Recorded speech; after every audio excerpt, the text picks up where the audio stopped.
Up next, we have Comedic Musings from Illinois with Laura Lynn Poole. Hey, Tri-Valley, how's it going? Oh, come on, people. I said Tri-Valley, not Leroy. Give it up. There we go. That's what I'm talking about. So, you know, I knew I was going to do this talent show thing from the beginning, and I had to decide between two things that I could have done. I could have played my bagpipes or done a comedic act. And since I didn't want to be chased out of here with burning torches and pitchforks, I decided to do a comedic act. But thinking about that now, it might actually turn out to the same result. Let's hope not. But really, like, if you think about it, to prepare a comedic act, you have to really think about what's funny in Illinois. Because believe it or not, the stuff that is funny here is not funny anywhere else. I'm serious. Around here, we get a big kick about seeing our teachers come up on stage dressed in dumb costumes and run around in slow motion. I mean, who can forget Mr. Johnson the cornballer? He is never going to live that down, and we find that hilarious. Other parts of the country, it's just awkward. I really think that something is wrong with the people in Illinois. I mean, why would we find this random stuff that's not funny, funny? And then it came to me. I blame the corn. Dude, it's everywhere. Have you noticed this? I wake up in the morning, I look out my window, there's corn. I go driving to school, corn, corn, corn, corn, soybeans, corn, corn, railroad tracks. Corn, corn, corn. It's ridiculous. I'm beginning to think it follows me. Seriously, I went to LA last summer, and it was really cool because first of all, there are hills down there, which we don't really understand that whole up and down concept. I mean, we stand on our tiptoes, hey look, Chicago! I go to LA and I'm walking up these hills on the concrete where there's actual civilization, a nice break from living in downs. I'm just like, oh look, this is so cool. And then, over the fence, I see corn. In LA, there's corn. It followed me there. Literally, I turned around. There's corn growing up between the sidewalk cracks. There's now a line of corn that goes from LA to my house and back. It gives a whole new meaning to Yellowbrook Road. But, I mean, if you really think about it, the corn has done something to the people here. I mean, I see my mom right now, and I have proof of this. Before my parents moved to Illinois, they were cool. Now, not so much. I remember my mom, she's told me this story a million times. She's sleeping in bed, and then all of a sudden she wakes up, and she sees something. There's something floating by the door. Yes, I said floating. It's floating by the door. And my mom starts to get scared, so she wakes up my dad. Neil! Neil! Neil! My dad. What? Shh! We don't want them to know we're here. Neil, I think there are aliens by the door. My mom's being completely serious, too. I think there are aliens by the door. Neil, what if they get the kids? Well, my dad is the logical man in our family. He's standing there thinking, okay, it's by the door.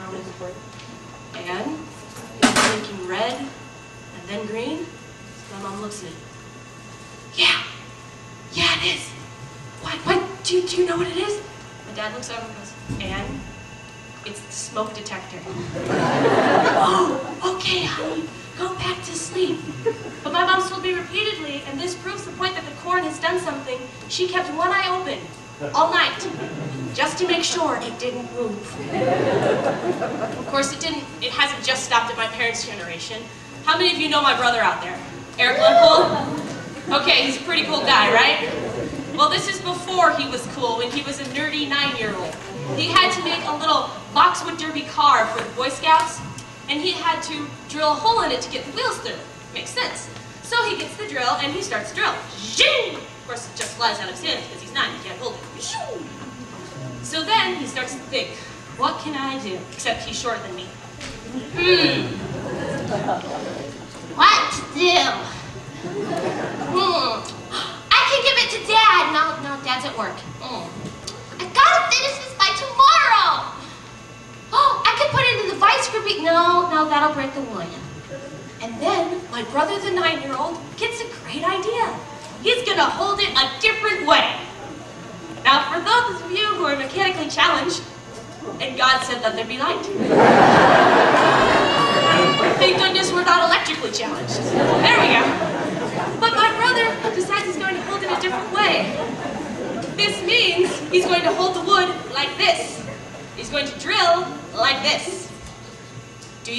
problem? My brother did not. So he starts to drill. And my brother, being a very, very brave 9-year-old, clicks the drill to reverse and pulls it out. And he puts the drill down, and then he puts the piece of wood down and he sees his watch. Oh no, it's 3 o'clock. He's supposed to go miniature golfing with his friends. But he has a hole in his hand at the moment, so he has 2 things he can do. He can go to Mom and get a Band-Aid, or go miniature golfing. So what does he do? He goes miniature golfing! And from to this very day, you can still tell which putter my brother used, because one of the green ones, its handle is mysteriously red for some odd reason that no one knows. Now see, we find that funny in Illinois. Most people would find that a little bit like, oh, the poor little boy, what, is he okay? You know, in Illinois, we go around here and just like, it's funny. There's something wrong with us. You know, I'm making fun of the rest of my family. I guess I should make fun of myself too. You know, the corn, instead of like making me slightly dumber than the regular person or just laugh at random things, it has done something to my voice. Which, you know, who of you have seen the Chipmunks movie? The new one? Yeah, a few of you. Well, you know, they supposedly make the chipmunk voice by taking a regular voice and doing like, hi, my name is Laura, and then they speed it up. Hi, my name is Laura. Now, most people need an electronic device to do that. I can just randomly do it. Hello, I mean, like, you can talk like this all the time. My friends find this terrifying because I can do this for hours on end. Not to mention, whenever I get really crazy and I just do this in chorus, Christmas, Christmas time. We find that funny. Of course, we've got regular accents that I can do. I mean, the regular Cockney, British, I want a spot of tea, young man. If they're from Mary Poppins, what? Or perhaps something a little bit more proper with the pinky up and drinking tea. Cheerio. Of course, one of my favorite ones is done on September 19th, which is National Talk Like a Pirate Day. You landlubbers do not know how to talk like a pirate. You walk around, you go to the lunch line, you go, hi, I would like a tuna sandwich. Arg, I'm a pirate. You landlubbers do not know how to do this. You gotta arg and get angry and get your voice. Arg, and then you can talk like a pirate and walk around and be Johnny Depp. Of course, if you take the erg and the anger out of a pirate accent, you get Irish. Irish, running over the hills and dales, playing your bagpipes, whatnot. But those aren't the ones that my friends really fear. The ones they fear are the Valley Girl accent. I can see if you look at me right now, you can't not picture a person like me doing the Valley Girl accent. And yet, like, oh my god, it's so easy.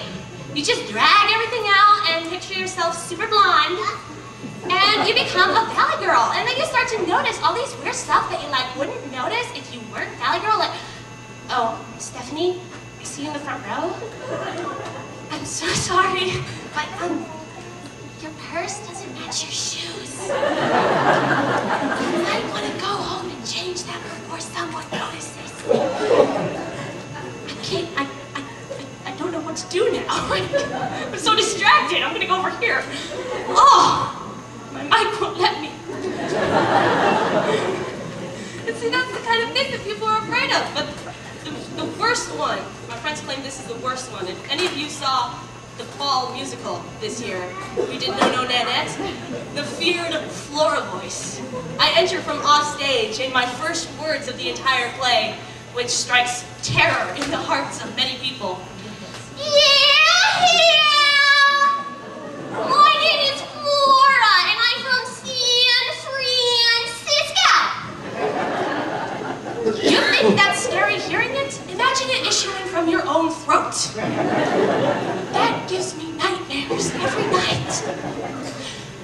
I find you're all laughing at this. I'm being totally serious here. This is not a joke. But we're in Illinois, so apparently it is. The corn has done something to our brains that we no longer understand when people are being serious or not. I mean, I guess we could be worse. I mean, Tri-Valley's pretty good. I mean, if we were any more infected by the corn, Leroy. Which, if we actually got to that level, we'd have to combine the schools together and then we'd end up being Tri-Roy. Or Lee Valley. Oh dear, that's kind of scary. You know, I'm trying to think of some awesome comeback to come with that Lee Valley thing, but you know, since we've all been infected by the corn, I figured that I could just leave all of you guys to come up with an appropriate, funny response that I would have said. No? Oh dear. Oh, but that's just it. We think of stuff that's funny, and then we have nothing else to do. That's a problem. But I really am going to have to leave you because I'm looking at the clock. I'm probably supposed to be off stage by this time. Kind of might be boring Dalton over there. He's seen this 3 times at rehearsal. But so that's really all I got. I mean, Stephanie, you can, like, at intermission, you might be able to go home and fix your purse there, so. And then no one else is distracted up here. We don't want to distract the band, because that'll be bad. The drummer gets off beat, and then it'll be like the Tri-Valley Band. Percussion! It's Mr. Morcott! I'm being serious. There we go. That's kind of responsible.